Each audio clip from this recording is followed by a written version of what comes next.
আর আমরা এটুকু ভুলে যাই বা কেন এটুকুও বুঝি না যে আমরা কেন আসলে মনুষ্য জন্মটা পেয়েছি।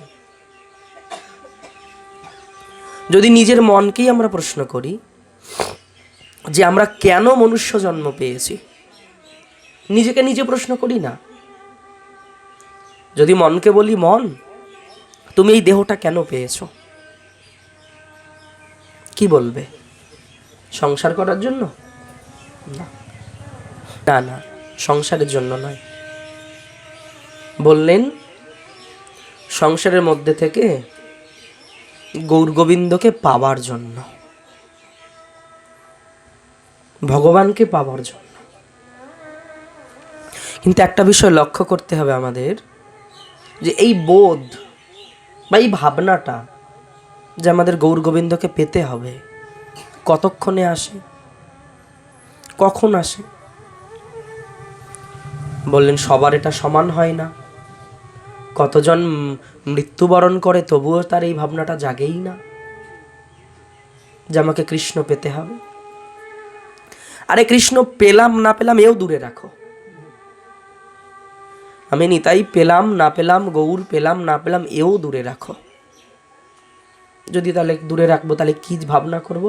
আচ্ছা ভাবো না, ভগবান পেয়েছো কি না পেয়ে সেটাও দূরে রাখো, এটা ভাবতে থাকো যে আমি পাবো বা আমাকে পেতে হবে। যদি সমগ্র জীবজগতের দিকে একটু নজর দেই, আমরা দেখতে পাবো একমাত্রই মনুষ্য জন্ম দ্বারাই কিন্তু ভগবৎ প্রাপ্তি সম্ভব। অন্য কোনো শরীর দ্বারা, অন্য কোনো দেহ দ্বারা ভগবান পাওয়া সম্ভব কখনোই নয়, কখনোই তা সম্ভব নয়। আমরা যে মানুষ, এই মানুষই পারে ভগবানকে লাভ করতে। কিন্তু দেখুন, মানুষের থেকে বোকা জগতে কেউ নেই। ভগবান যে সমস্ত বিধান দিয়েছে সবার জন্য, সমস্ত বিধান সবাই অক্ষরে অক্ষরে পালন করে, কিন্তু পালন করে না কে? বললেন সেটা হলো মানুষ। যদি কেউ ভগবানকে ঠকায় সেটা হলো মানুষ। যদি কেউ বিশ্বাসঘাতকতা করে সে হলো মানুষ। ভগবান এগুলো পারে না, বা ভগবানের সৃষ্টি অন্য কোনো জীবও পারে না। কোনো পশু পক্ষী কোনোদিন ঠকাতে পারে না, মানুষ পারে। কিন্তু মানুষই শ্রেষ্ঠ। বললেন ভগবানের যত সৃষ্টি আছে তার মধ্যে মানুষই শ্রেষ্ঠ।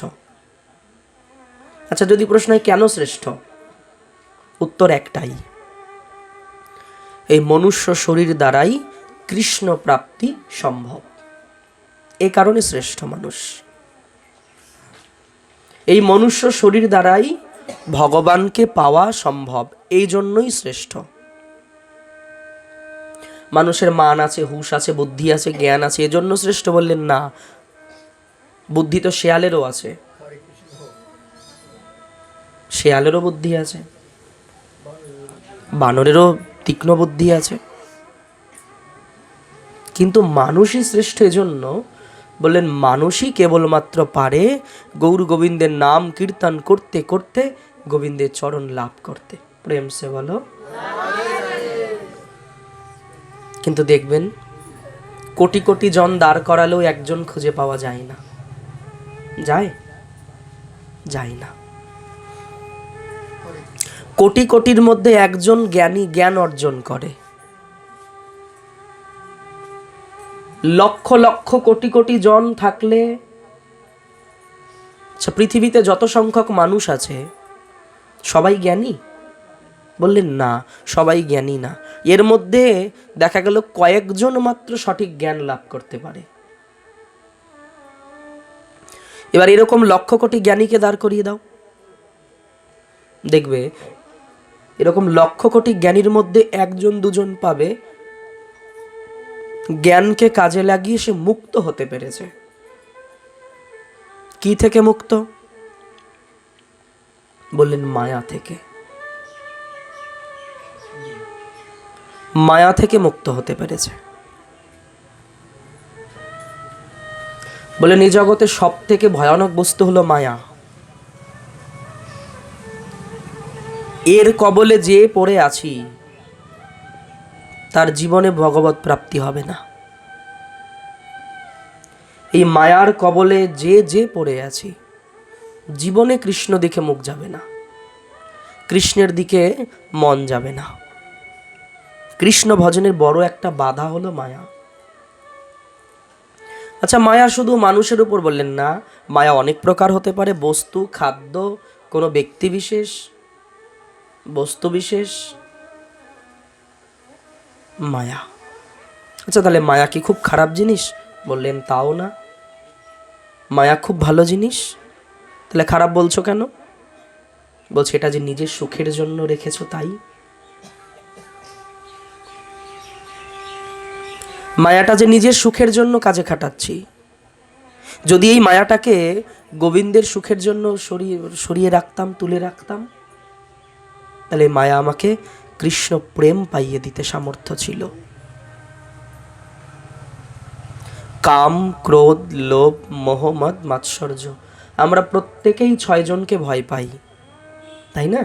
কাম, ক্রোধ, লোভ, মোহ, মদ, মাৎসর্য, এই 6 জনকে আমরা অসুর বলি, পশু বলি, কত কিছু নাম দিয়েছি আমরা।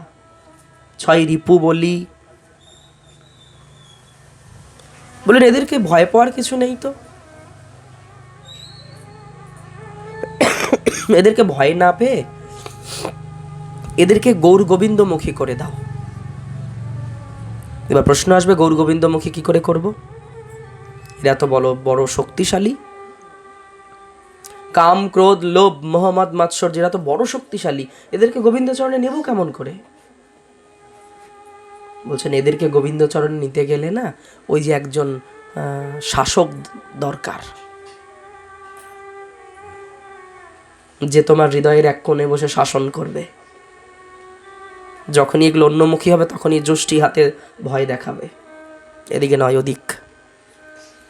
কামনা বাসনা যখনই গোবিন্দ সুখ ছাড়া নিজের সুখের জন্য যাবে তখনই এসে দাঁড়িয়ে পড়বে, না না না, এদিক নয় ওদিক, এটা তোমার পথ নয়, এই পথে গেলে তুমি আটকে গেলে, যদি তুমি এই পথে চললে তাহলে তুমি আবদ্ধ হয়ে পড়লে, তোমাকে মুক্ত হতে হবে। তাই বললেন কি, যে আমাদের জীবনে চলার পথে একটা সব সময় এই ধ্যান বিশেষ করে রাখা উচিত। কি ধ্যান? যে জীবনে যা করি না কেন আমি যেন গৌর গোবিন্দকে ভুলে না যাই, আমি কোনোদিন যেন নিতাই গৌরকে ভুলে না যাই, আমি যেন বারবার নিতাই গৌরকে ডাকতে পারি, বারবার যেন আমার হৃদয় মন্দিরে নিতাই গৌর বলে ব্যাকুল হতে পারি, আমি বারবার যেন নিতাই গৌর মন্দিরকে যেন আমার হৃদয় মন্দিরে বসিয়ে রাখতে পারি। তবে না মানব জীবন ধন্য হবে। পাবো না পাবো সে তা তিনি বুঝবেন। আমি কি পাবো না পাবার যোগ্যতা আমার মধ্যে আছে কি নাই এ বিচার উনি করুক। কিন্তু আমার হৃদয়ে যে লালসা আছে, এই লালসাটা যেন মরে না যায় কোনোদিনও। জীবনে যে বাধাই আসুক না কেন, জীবনে যা সমস্যাই আসুক না কেন, কুন্তী দেবী যদি বলতে পারে জীবনে সমস্ত দুঃখ আমাকে দিয়ে যাও, কুন্তী দেবী বলেছিল না ভগবানকে, হে কৃষ্ণ তুমি চলে যাবে কিন্তু এমন একটা কিছু আমাকে দিয়ে যাও। কি নেবে? বললেন পৃথিবীর যত দুঃখ আছে সব তুমি আমাকে দিয়ে যাও। কেন? দুঃখ তো কোনোদিন কেউ চায় না আমার কাছে। বলেন দুঃখ চাইলে কি হবে জানো? জীবনে দুঃখ আসলে বারবার তোমাকে মনে পড়বে, বারবার তোমার দিকে মন ছুটবে। কারণ আমি তো কামি, তো আমি ভোগী। আমার জীবনে বাধা না আসলে, জীবনে দুঃখ না আসলে আমি ভগবানকে মনেই করতে পারি না, ভুলে যাই তাকে। ওই জন্য সাধকরা বলে, এবং সাধকদের জীবনে সবসময় বাধা কিছু না কিছু থাকে।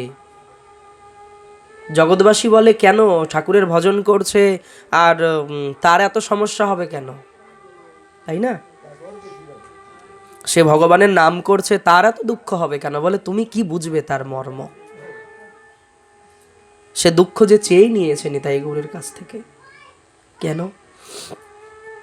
বললেন যার হৃদয়ে দুঃখ আছে সে বারবার ভগবানকে ডাকতে পারে, সে ভুলে যায় না। সামান্য সামান্য সুখ পায় আর নিতাই গৌরকে ভুলে যায়। সে দুঃখ বারবার জীবনে আসুক, যে দুঃখ হৃদয়ে নিতাই গৌরকে জাগিয়ে রাখে, যে দুঃখ ভগবানকে বারবার স্মরণ করিয়ে দেয়, যে দুঃখ হৃদয়ে বারবার ভগবানকে জাগিয়ে তোলে। প্রেম সে বলো।